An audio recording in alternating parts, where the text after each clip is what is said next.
Bonjour à tous, heureux de vous retrouver. Il y a une question qui revient régulièrement lorsqu'Apple lance de nouvelles bêtas. La question c'est tout simplement, faut-il installer la bêta ou attendre la version finale? Et ce que je vous réponds souvent c'est, si c'est votre matériel principal, par exemple si vous avez un seul iPhone, il vaut mieux attendre, c'est plus prudent.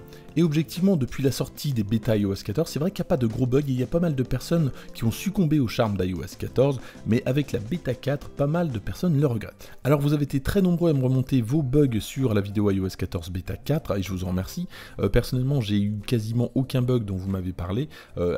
Et c'est vrai que c'est assez partagé en fait cette bêta 4, soit ça fonctionne, soit ça ne fonctionne pas du tout. Et moi personnellement, j'ai plus de problèmes avec la dernière version de macOS qu'avec la dernière version d'iOS. Je vous le disais, pas mal de commentaires plutôt déçus de la dernière version d'iOS 14. Et donc dans cette vidéo, on va voir quelques bugs et puis on va voir à la fin quand est-ce qu'iOS 14 bêta 5 devrait sortir. Et en attendant, pour ceux qui découvriraient la chaîne, n'hésitez pas à vous abonner pour découvrir toutes les bêtas au fil du temps.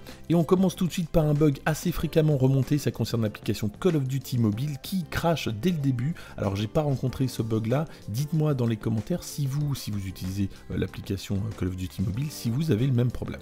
Autre bug très répandu celui-ci, ça concerne l'appareil photo et les AirPods. Lorsque les AirPods sont branchés, l'appareil photo ne fonctionne pas. Alors j'avais un bug un petit peu similaire qui m'empêchait de prendre des photos. J'avais un écran noir lorsque je lançais l'appareil photo. Fallait que je redémarre le téléphone. Le bug semble être un petit peu moins présent, c'est ce que je vous disais avec la bêta 4, mais il y a encore quelques problèmes, donc on est obligé de redémarrer le téléphone pour régler le problème.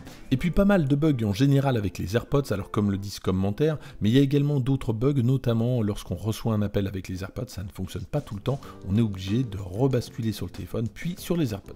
Côté application, il y a Snapchat qui semble cracher de temps en temps. Alors moi je l'utilise pas suffisamment pour vous dire si c'est le cas.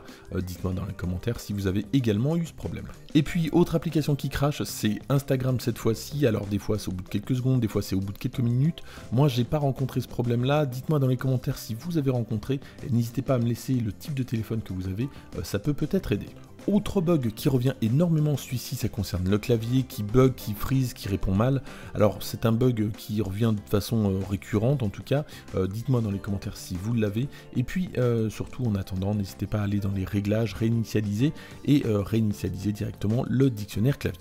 Vous avez été très nombreux à remonter des problèmes liés aux widgets, alors c'est vrai que c'est tout nouveau les widgets, alors ici c'est des problèmes liés à widget pile intelligente, mais il y a pas mal d'autres problèmes, notamment avec le widget bourse, d'autres problèmes de synchronisation en général, donc soyez patients, ça devrait être corrigé dans les prochaines bêtas. Et puis des bugs improbables, notamment des notifications de mails qui s'affichent alors qu'il n'y a pas de mail qui arrive, donc dites-moi si vous avez le même problème.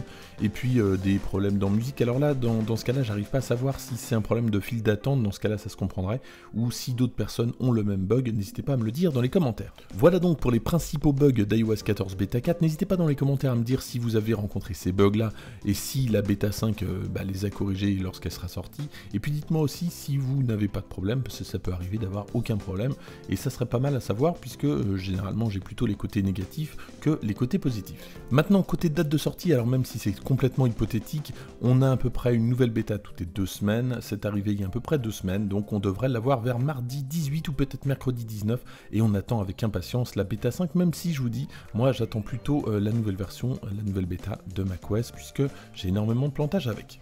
Merci d'avoir suivi cette vidéo, n'hésitez pas à la liker, à la partager, à vous abonner si c'est pas déjà fait, et moi je vous dis à très bientôt.